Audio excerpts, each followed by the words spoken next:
अस्सलाम वालेकुम beautiful people, कैसे हैं आप सब लोग। मैं बिल्कुल ठीक हूँ, अल्लाह का शुक्र है। और आप सब के लिए भी दिल से दुआएं गो कि अल्लाह ताला ठीक ठाक रखे और ये अल्लाह ताला हम सब की तमाम जायज़ हाजात पूरी फरमाएं। बर्फ़ के पहाड़ हर तरफ नज़र आ रहे हैं और आज बारिश तो बताई नहीं है इन्होंने, लेकिन देखें कि अल्लाह का क्या हुक्म है, बारिश होती है या नहीं।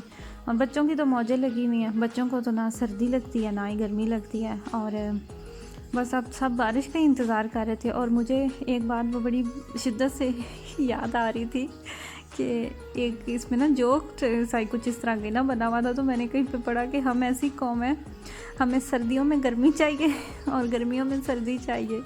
तो सेम वही सिस्टम है यहाँ पे भी हुआ पड़ा है, क्योंकि जनवरी तक कोई यहाँ पे स्नोफॉल नहीं हुई, बस वैसे ही ठंड थी और लोगों ने इतना स्नो को मिस किया है कि यहाँ पे मैंने पहले भी अपनी एक वीडियो में ज़िक्र किया था कि एक जगह है तो वहाँ पे तमाम जो है ना, मतलब कि हर वक्त स्नोफॉल होती रहती है और लोग वहाँ पे स्पेशल जा रहे थे।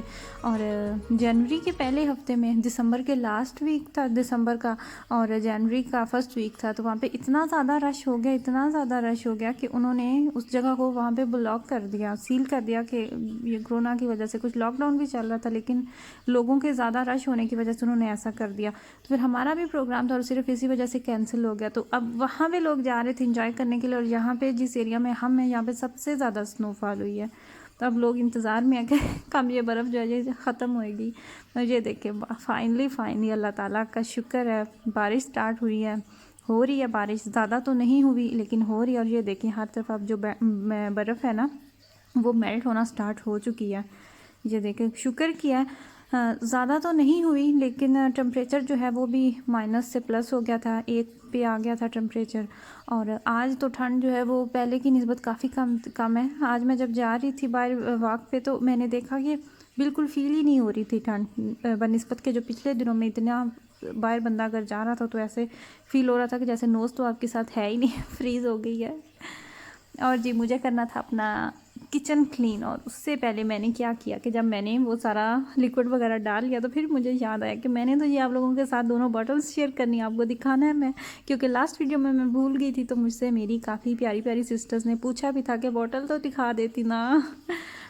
तो ये वाली बॉटल है, ये जो येलो आपको नज़र आ रही है ये मैंने लिडल मार्केट से लिया है। आप इस तरह से स्क्रीनशॉट भी ले लेते हैं, इसीलिए मैंने साथ यहाँ पे बॉटल्स रख दी। और ये तो दूसरा आपको ब्लू और ग्रीन लिक्विड नज़र आ रहा है, फ्रोश जिस पे लिखा हुआ है सोडा, ये मैंने ली थी रोशमान मार्केट से। और इस स्प्रे से आप जो स्टोव है वो भी आप मतलब कि काउंटर वगैरह इसकी भी आप सफाई कर सकते हैं।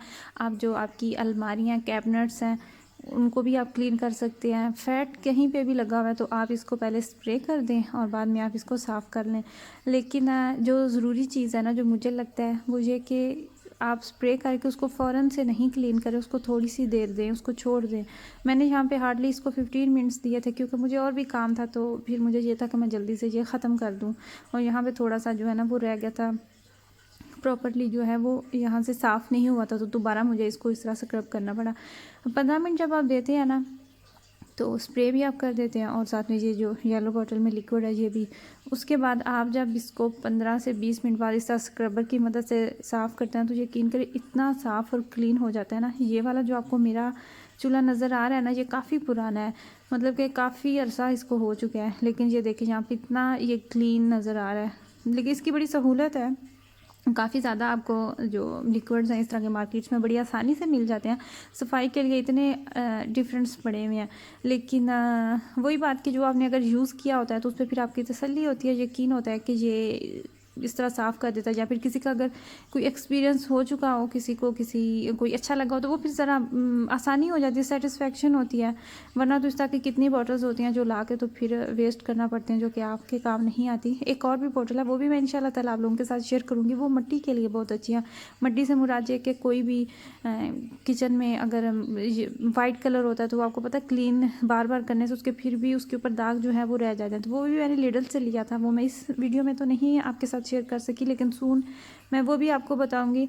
और आप यकीन कीजिएगा कि आप क्लीन से क्लीन जगह पे भी आप वो स्प्रे करेंगे ना तो 2 मिनट के अंदर इतनी वहाँ से मिट्टी नज़र आएगी ना कि मैं तो खुद हैरान हो जाती हूँ। और यहाँ पे काफ़ी अरसे बाद आज बन रहे हैं मूली वाले पराठे। बहुत मिस करती हूँ मैं ये वाले पराठे। पराठा मुझे फिलिंग वाला कोई भी हो सिवाय साग के बहुत मज़े का लगता है। साग वाला पराठा नहीं अच्छा लगता, लेकिन मूली वाला और कोई भी सालन हो वो बहुत मज़े का लगता है।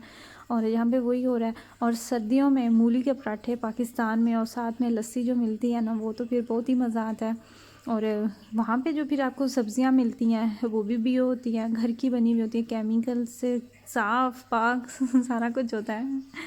सेम वैसा टेस्ट तो नहीं, लेकिन फिर भी तुर्किश मार्केट्स जो है ना, वहाँ पे जो आपको फल और सब्जियाँ मिलती हैं ना, तो काफ़ी उनका ना दूसरी मार्केट्स की निस्बत अच्छा ही हो जाता है टेस्ट। पिछले दिनों कुछ अर्सा मुसलसल गायब रहने के बाद इतना बुरा असर हुआ ना मुझ पे उस चीज़ का मेहमान तो आए हैं, लेकिन मेरी भी आदत बड़ी बुरी ख़राब हो चुकी है, क्योंकि इतना मैं अब मुझे लेज़ी फ़ील होता है और इतना मुझे अब मुश्किल लगता है ना वीडियोस बनाना और फिर इस तरह अपलोड करना। इतनी मैं लेज़ीनेस मतलब कि कूट कूट के भर चुकी है और दिल ही नहीं कर रहा, मैं चाह के भी एक्टिव होना नहीं हो पा रही।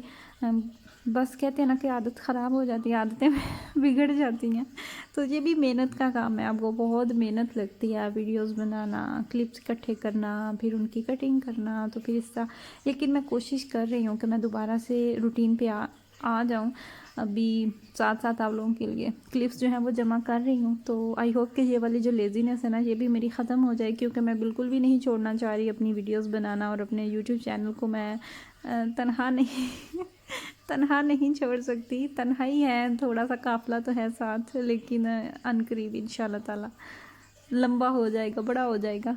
और इसके साथ साथ ही और भी काफ़ी चीज़ें हैं ज़िंदगी में जो कि चेंज हो रही हैं, काफ़ी बड़ा चेंज आने वाला है, तो वो भी मैं आप लोगों के साथ अनकरीब शेयर करूँगी। जल्द ही मैं आप लोगों के साथ तमाम बातें जो है ना वो सारी शेयर करूँगी। लेकिन अभी मुझे थोड़ा सा मुझे भी इंतज़ार करना है और आप लोगों को भी इंतज़ार करना है, तो रेडी रहिए। हस्बैंड को भी बिल्कुल अच्छी नहीं लग रही मेरी रूटीन। वो भी कह रहे हैं कि वीडियोस जो हैं अब तुम्हारी ना होने के बराबर है, तुम्हारा दिल ही नहीं करता बनाने पे। हफ्ते में बस 1 या 2 वीडियोस डाल देती हो, तो बस अल्लाह अल्लाह खैर सल्ला। तो उन्हें भी मैं कह रही थी कि मैं कोशिश कर रही हूँ, तो इंशाल्लाह ताला रूटीन जो है ना वो पहले जैसी ही हो जाएगी। यहाँ पे जी हमारा शाम के टाइम प्ले टाइम स्टार्ट हो चुका है, और अब राश है उसके पास ये कार्ड्स थे, ये उसके एक्चुअली थे जो इंग्लिश का उसका पीरियड होता है ना, तो वहाँ पे टीचर्स जो है उन्होंने दिए थे। लेकिन काफ़ी अच्छा तरीका मुझे बहुत अच्छा लगता है इसका, मतलब इनका जो जिस तरीके से ये बच्चों को पढ़ा रही होती हैं, ये अब उन्होंने कार्ड्स दिए हैं बच्चों को, और ये साथ में इंग्लिश में चीज़ों के नाम लिखे हुए हैं, ताकि बच्चे खेलने के साथ साथ इंजॉय भी करें, और ये जो सारी चीज़ें हैं ये भी बच्चों के इस तरह माइंड में रह जाती है। एक पेज था काफ़ी बड़ा, उस पर पहले आपने कटिंग करनी है, फिर 7 चीज़ों के नाम लिखे हुए हैं और डिफरेंट चीज़ें थी। मतलब वही तमाम थे कार्ड्स जो कि बच्चों को वो याद करवाने की कोशिश कर रही हैं। तो काफ़ी अच्छा तरीका है, खेलने के साथ ही बच्चों के माइंड में ये सारी चीज़ें इंजॉय तो वो साथ करते ही हैं, लेकिन साथ में ये चीज़ें जो हैं ये याद भी हो जाती हैं बच्चों की। तो आज की वीडियो थी यहीं तक। अपना ख्याल रखिएगा। अल्लाह हाफिज़।